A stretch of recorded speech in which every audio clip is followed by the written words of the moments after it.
my name is Jackie Briseño, and I'll be doing a book talk on the book The Seven Chinese Brothers by Margaret Mahy. It's illustrated by John and Mao Xian Seng. This book is fiction, and it's actually a Chinese folktale. If you've ever wished that you had a superpower, then this would be a great book for you to pick up and read.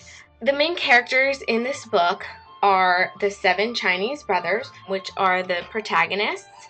And then we have an antagonist as well that's shown here on the cover, and that's Emperor Qin Shi Huang. And because we know that Emperor Qin Shi Huang is in the story, we know that it's set in the time of ancient China, around 200 BC, during his reign. So each of these Chinese brothers have a superpower. We have the first Chinese brother. His superpower is super sight. The second brother has super hearing. The third brother has super strength. The fourth brother has super strong bones. The fifth brother has super growth, so he has the ability to grow as tall as he wants to. And then the sixth brother has super cooling, so he never gets hot. And the seventh brother, he's the youngest, and he has super tears. So whenever he cries, his tears are very big, very salty. And even though they all have a different superpower, all of them look alike, they talk alike, they walk alike, they're almost identical. Now these brothers all lived together on a farm about 100 miles away from the Great Wall of China, and they were very happy there. And one day, the brother with the super hearing was able to hear that there was some trouble at the Great Wall of China, and when the brother with the super sight looked over, he noticed that there was a really big hole in the Great Wall of China. Now, Emperor Qin Shi Huang was not a very nice emperor, and he was forcing men to work on the Great Wall of China day in and day out without any food or any sleep until the hole was fixed. When they saw and heard this, the brothers were very sad, and they sympathized with all these men, and so they sent one of the brothers that had super strength to go help the men fix it.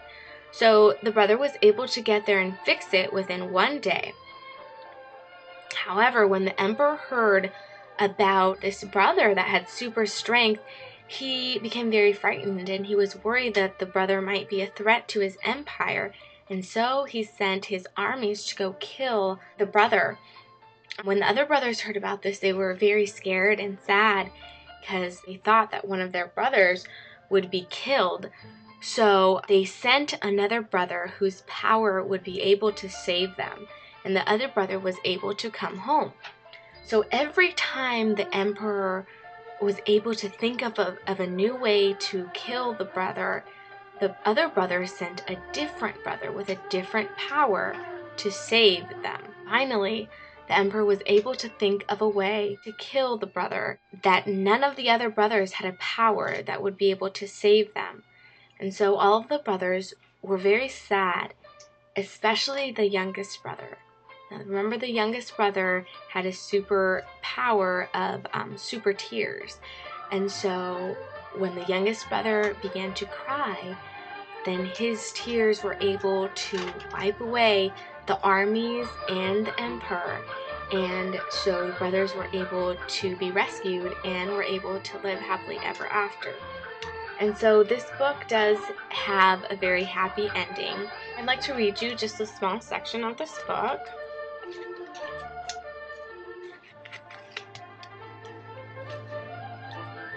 The seven brothers lived very happily together, and seventh brother never once had anything to cry about.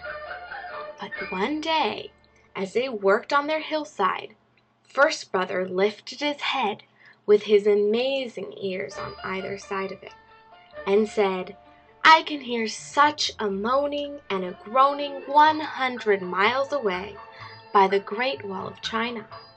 Second brother, take a look and tell me what the trouble is all about." Second brother turned his far-seeing eyes toward the Great Wall, "Ah-ya!" he cried. "There is an enormous hole in the great wall. I see 100 poor men working day and night, night and day. They look so tired and weak. Perhaps they are not allowed to sleep or eat until the hole in the Great Wall of China is repaired."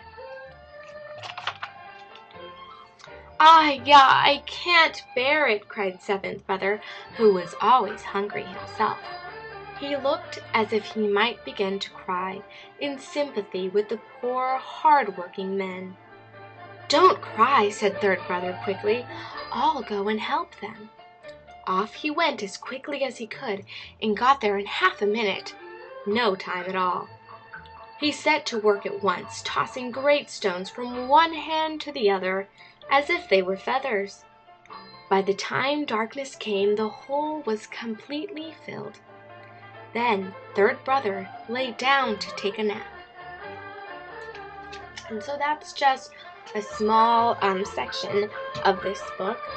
This book is focused on this family here and the Brotherhood. It's a good history book because it tells us a little bit about how people used to live in ancient China. So if you are interested in history, or if you just want to read an interesting adventure book, then The Seven Chinese Brothers by Margaret Mahy would be a good book to choose.